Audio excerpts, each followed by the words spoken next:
Good evening children, welcome to Turito, the online classes for the school foundation program, especially for class 6th. Okay. So in the previous class we have started discussing about the chemical classification of matter, and in that we have already gone through some of the questions with respect to the main level or the main model examination questions.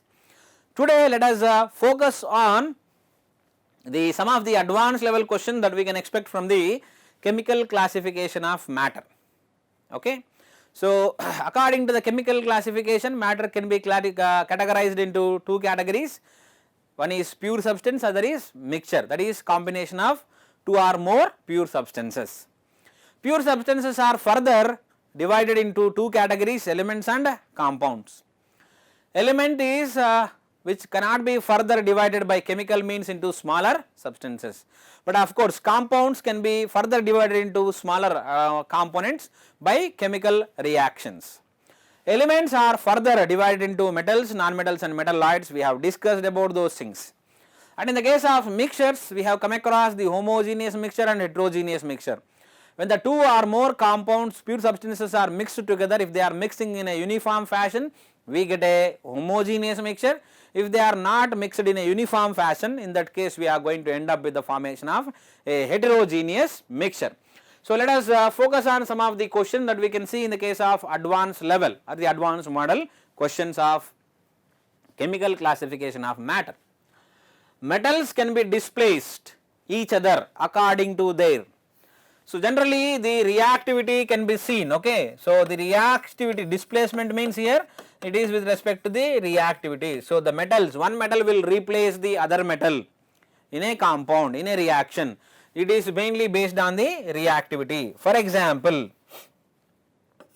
if we are going to react NaCl, I will one minute. Yeah, let us see, we are going to reacting with a silver nitrate with a sodium chloride, let us say, okay. Sodium chloride reacting with the silver nitrate. In this case what we get is silver chloride plus sodium nitrate. So what is exactly happening in this case? So initially if you observe the sodium chloride with the chlorine, sodium is sitting with chlorine in the reactant, but you observe the product along with the chlorine. Now who is sitting?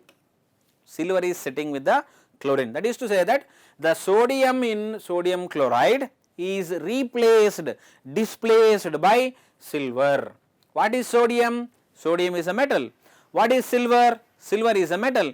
So a metal is replacing another metal. So displacement of a metal takes place with another metal. So one metal is replacing the other metal. So the displacement is taking place according to their reactivities. So whenever metals are going to replace one another, the replacement is based on the reactivity. So how fastly it can react, that is what is the criteria we are going to see in the displacement of one metal with the other metal. So reactivity is the property, okay, not the basicity, not the acidity. Metal with the low melting and boiling point is, so the metal which is having low melting point and low boiling points. Boiling points and melting points are low for the metal. So if we observe here, cesium, gallium, iron and calcium. Iron under room condition is a solid, as in calcium also exists as a solid, so they are having high melting and boiling points. If we observe the gallium, gallium will have a low melting point, okay, melting point will be low, but it will have a high boiling point. So boiling point is little higher. But here they are asking us to look at the element which is having low melting and low boiling point. So it should be cesium. Cesium has a low melting as well as low boiling points. Okay.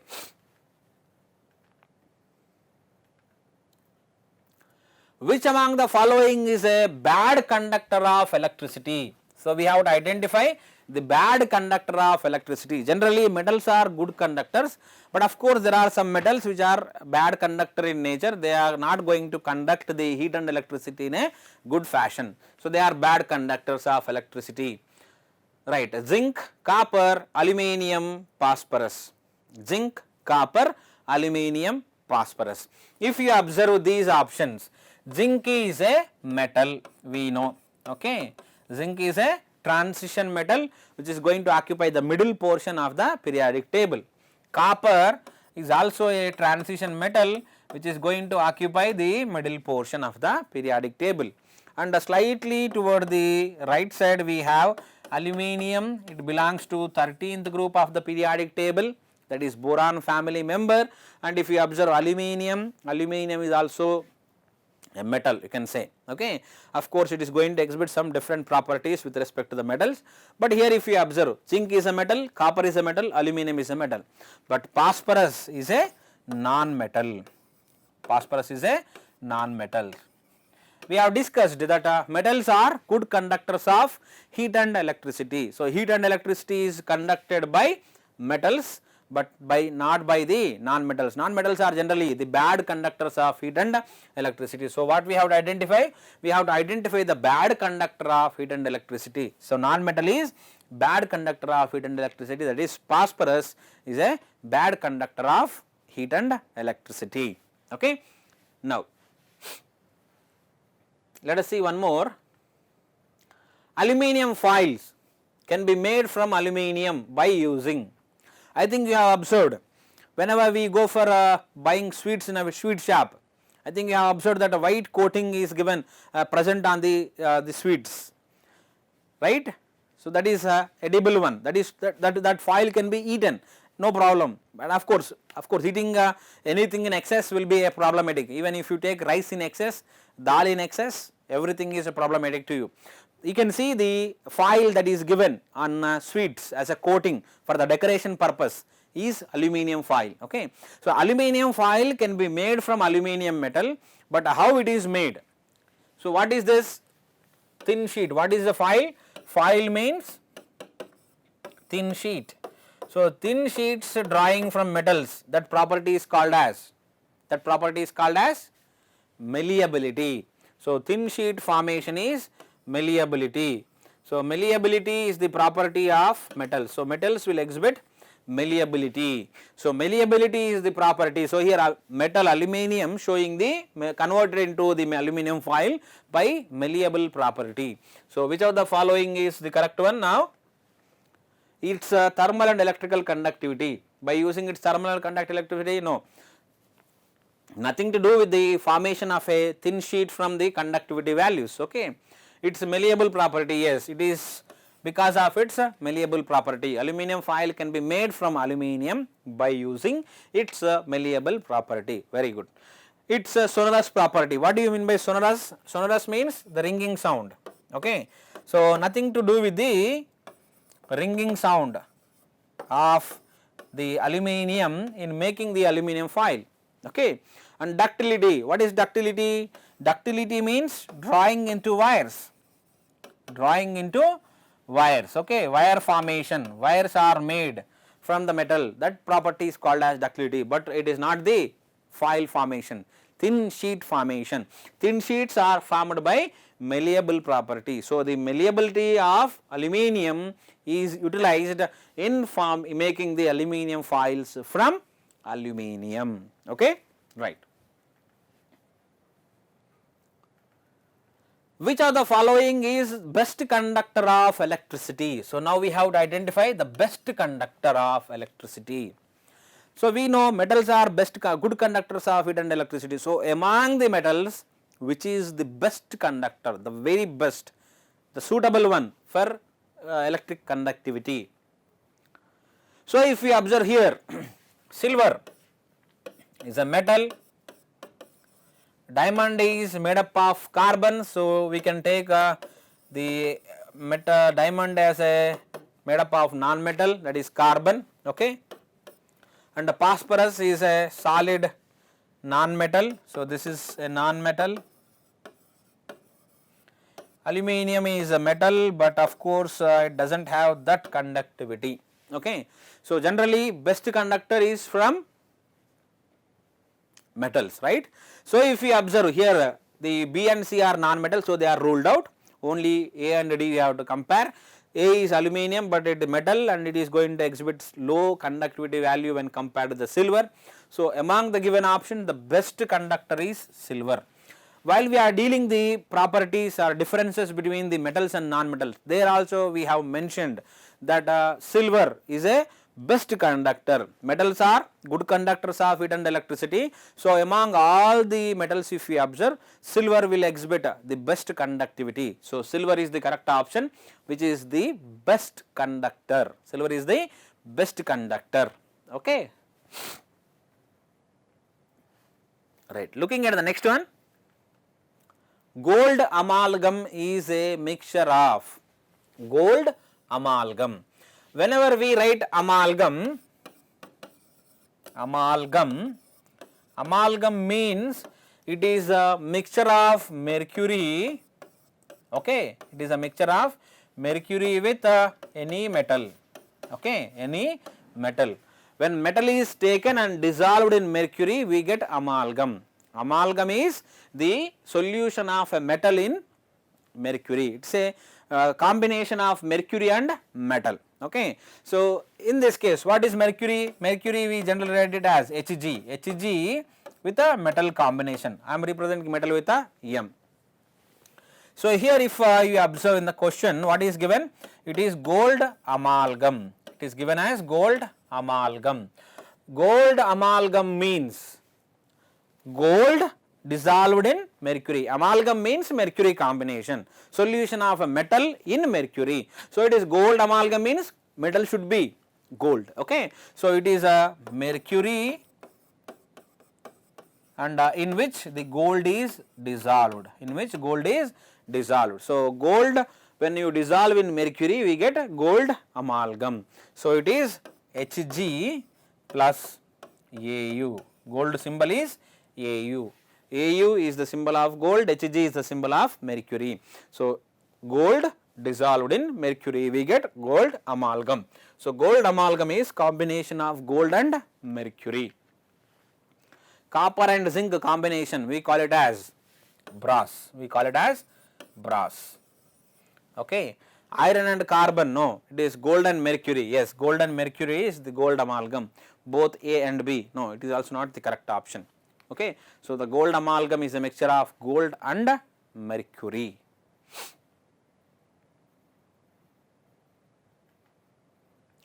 Charcoal and salt is an example of charcoal and salt. What is charcoal? It is nothing but carbon, okay, carbon in solid form plus salt, NaCl in solid form. When the two solids are mixed together, what we get? For example, if you take stones and rices or pulses, pulses in combination with the stones, we get a, both are solid components, or take rice and pulse, mix these two, we get one more mixture, combination of rice and pulse. Will they mix uniformly? No, we are not going to get a uniform mixture. When solids are mixed together, if they are not going to form a uniform mixture, they are called as heterogeneous mixture. Okay. So, if you observe the options given here, homogeneous solid-solid combination, heterogeneous solid-solid mixture, homogeneous solid liquid mixture, mixture of oxygen and nitrogen. So, if we observe here, the charcoal and as well as the sodium chloride both are solids, and when you mix these two with one another, we are going to end up with the formation of a heterogeneous mixture in which solid charcoal and solid sodium chloride are present. So, it is a heterogeneous solid mixture, charcoal and sodium chloride, common salt and charcoal, if we observe, both are heterogeneous solid mixture they are going to form. What is the example for homogeneous solid mixture? Homogeneous solid mixture, all alloys can be taken. Alloys as I said, it is these are the mixture of metals. So, mixture of metals means when the metals are taken together and mixed together, they are going to mix in a homogeneous fashion, uniformly mixed. Steel bowls, if we observe, steel is a alloy, okay, alloy of iron, okay. So, steel, if you observe, steel is a homogeneous solid mixture. Alloys are homogeneous solid mixture. This one, charcoal and salt, is heterogeneous solid mixture. Okay. Homogeneous solid liquid mixture. Can you give an example? Sugar solution, salt solution, sugar in water, salt in water. What we are going to get? We are going to get a homogeneous solid liquid mixture, solid dissolved in liquid. Okay. So, we get sugar solution or salt solution. As take a glass of water, add 1 spoon of sugar to it, stir it, automatically the solid will get dissolved in it, right. So, what we get? We get a homogeneous solid liquid mixture. Okay. Mixture of nitrogen and oxygen, both are present in the atmosphere. So, air is the best example of oxygen gas mixture, gas mixture. Okay. Right. So, for this particular question, charcoal and salt is the best example of heterogeneous solid mixture, heterogeneous solid mixture. Okay. So, advanced level questions we can expect one or more correct answer, one or more than one correct answer type questions. In that case, identify the correct statement. We have to identify the correct statement from the given statements. Correct statement we have to identify. Generally, non-metals are soft in nature. Yes, non-metals are soft in nature, whereas metals are generally hard in nature. Non-metals are soft in nature. So, first option is a correct statement, right. Look at the second one. In general, non-metals are bad conductors of heat, electricity. Yeah. In general, if we observe, non-metals are bad conductors of heat and electricity. So, non-metals are bad conductors only. Metals are good conductors of heat and electricity. Look at the option C. Sodium and potassium are very soft metals and they can be easily cut with a knife. Yes, this is also correct statement. While we are discussing the existence of metals in the form of solids, all the metals exist in solid form. Only one metal exists in liquid form, that is mercury. And when you observe the metals, among the metals, some metals exist in solid form, but they are soft solids. Best examples of soft solids are sodium and potassium. Sodium and potassium are soft metals. We can cut them with a knife. So, take a knife and easily we can cut them with a knife, these metals. But it is not easy for us to cut an iron rod with a knife. It takes time. Okay. So, it is not that easy to cut, because iron rod is a hard solid, whereas sodium and potassium are soft solid metals which can be easily cut with a knife. So, we can cut with them with a knife. Okay. Metals are generally solids at room temperature. Yes, most of the metals in general are solid. So, here they have mentioned generally, in general, generally. So, that is to say that most of the metals, most of the non-metals, okay, in generally non-metals are soft in nature. That is to say that most of the non-metals are soft in nature. Yes, that is true. Most of the non-metals are bad conductors of heat and electricity. That is also true. Most of the metals exist as solids at room temperature. That is also correct. And sodium and potassium are very soft, that can be drawn or they can be cut with a knife. Yes, that is also correct. So, here if you observe, how many correct statements are given? A is a correct statement, B is also correct statement, C is a correct statement, D is also a correct statement. So, for this question, A is correct, B is correct, C is correct, D is correct. All the options are correct statements only. So, this is how you have to identify the correct statements from the given statements. Okay. Next one or more correct answer type question. Which of the following is an example of mixture? An example of mixture. Okay. So, we have to identify from the given options which is a mixture, which is a mixture. Okay. Mixture means, what is mixture? The combination of two or more pure substances. Mixture means it is obtained by combination of two or more pure substances. So, when two or more pure substances are mixed together, we end up with the formation of a mixture. Yes, petroleum. Yes, petroleum is a combination of hydrocarbons. Combination of hydrocarbons, it is a mixture. Kerosene is also a combination of higher hydrocarbons. So, kerosene is also a mixture. Okay. Lime water, it is a mixture of components. So water and lime both are present in it, so it is a mixture. Sugar solution, yes, sugar taken in water, it is also a mixture.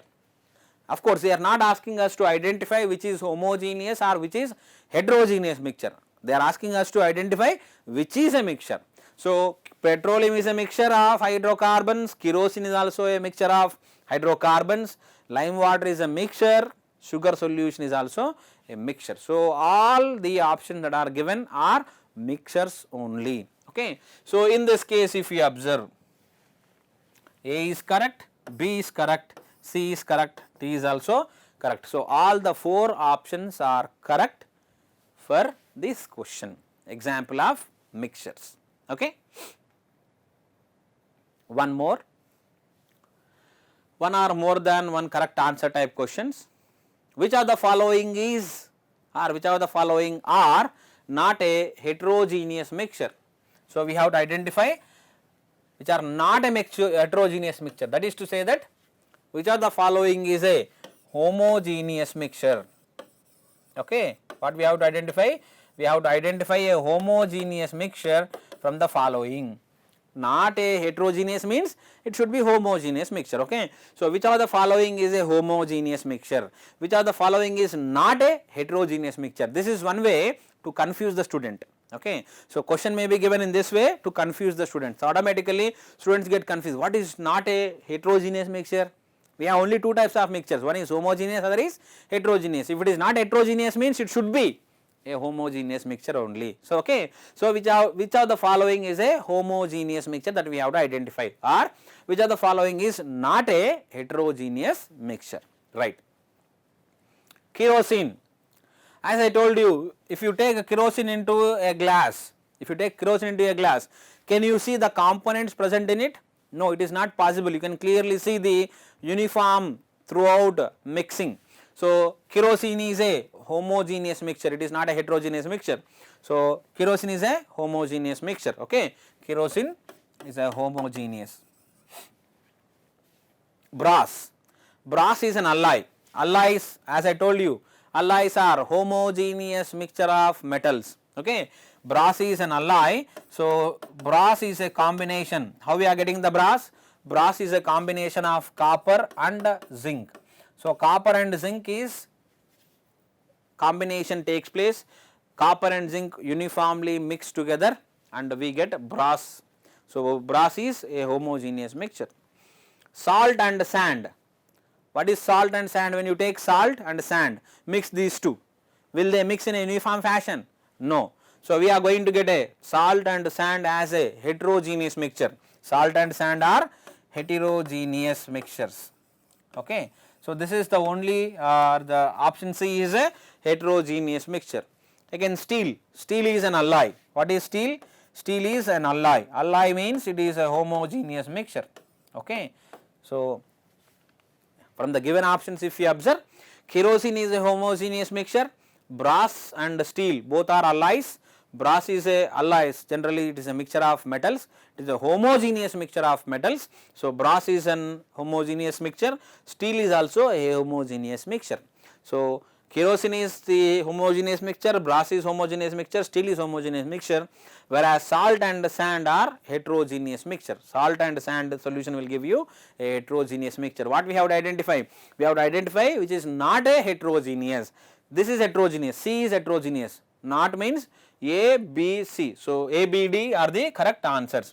So we have to identify the homogeneous mixture. Kerosene is a homogeneous mixture, brass is a homogeneous mixture, steel is also a homogeneous mixture. So correct options for this particular question are kerosene, brass and steel. A, B, D are correct options, right? Yeah, even we can expect the matrix matching type questions in the case of advanced level. So if you observe here in the column 1, some properties are given: metal, non-metal, metalloid, radioactive element. Okay. And in the case of column 2, it is given polonium, arsenic, chalk powder, carbon, iron. Okay. So now we have to identify which are the metals, which are non-metals, which are metalloids and which are radioactive elements in the given options of column 2 with the column 1. right. Metal, which is metal? We know metal is iron, iron is a metal, okay. Non-metal, so among the given options if you observe, carbon is a non-metal, carbon is a non-metal. Metalloid, metalloid which exhibits the properties of metal as well as non-metal, okay. Metalloid is a element which is going to exhibit properties of metal as well as non-metal. So arsenic is the best example of metalloid. Radioactive element, radioactive element, the element which is capable of giving the spontaneous radiations which is very harmful. Polonium is a element which is radioactive in nature, polonium, okay. So polonium is a radioactive element, arsenic is a metalloid, carbon is a non-metal, iron is a metal, okay. So if you go on mapping the column 1 with the column 2, A is mapped to T, that is iron, B is a non-metal mapped to S, carbon, C is a metalloid mapped to Q, D is a metal mapped to P. So AT, BS, CQ, DP is the correct matching of the two columns 1 and 2 in this matrix matching question, okay. So students, you should be very careful, first observe the properties given in column 1 and also observe the properties that are given in column 2 and then start mapping one to the other so that you can easily identify, okay. Yeah, one more matrix matching type, column 1 and column 2. A homogeneous material which contains particles of one kind and has definite properties. Homogeneous mixture which contains particles of one kind and has definite properties, okay. Two or more substances are mixed together in any proportion such that they do not undergo any chemical reaction. So any chemical reaction is not taking place means it is a mixture, okay. A mixture whose contents are mixed uniformly, so we can say it has a homogeneous mixture. So this is homogeneous mixture, okay. Homogeneous mixture of molten metals, homogeneous mixture of molten metals we call it as alloy. As I told you just now, the mixture of metals, homogeneous mixture of metals is taken as alloy, okay. And homogeneous substance which contains particles of one kind is a pure substance. This is pure substance, okay. So let us see what are the given options in this case. A is pure substance, so A is mapped to S. B is a mixture, so B is mapped to T. C is a homogeneous mixture, so C is mapped to P. And a homogeneous mixture of the molten metals is alloy, so here this is mapped to R. So the mapping can be takes place in a multiple way also, okay. So mixture, two or more substances which are mixed in together in a proportion such that they do not undergo any chemical reaction means it can be mixture. Mixture can be again P and Q as well, homogeneous or heterogeneous. So here we can say that A is mapped to pure substance, that is S, but B is mapped to P comma Q comma T, okay. And C is a homogeneous mixture, it is P only, okay. C is mapped to P, there is no doubt, and D is mapped to homogeneous mixture of molten metals, it is alloy, so it is R, okay. So the mapping in the case of B, if you observe, it is mapped to P, Q and T. So students should be very careful while choosing the options or mapping the column 1 with the column 2 parameters. So very carefully you have to map and you have to give the answer. I think you got a clear idea about the advanced level questions with respect to the chemical classification of matter. We will come up with some more interesting topic in the next class. Until then, have a nice time. Thank you.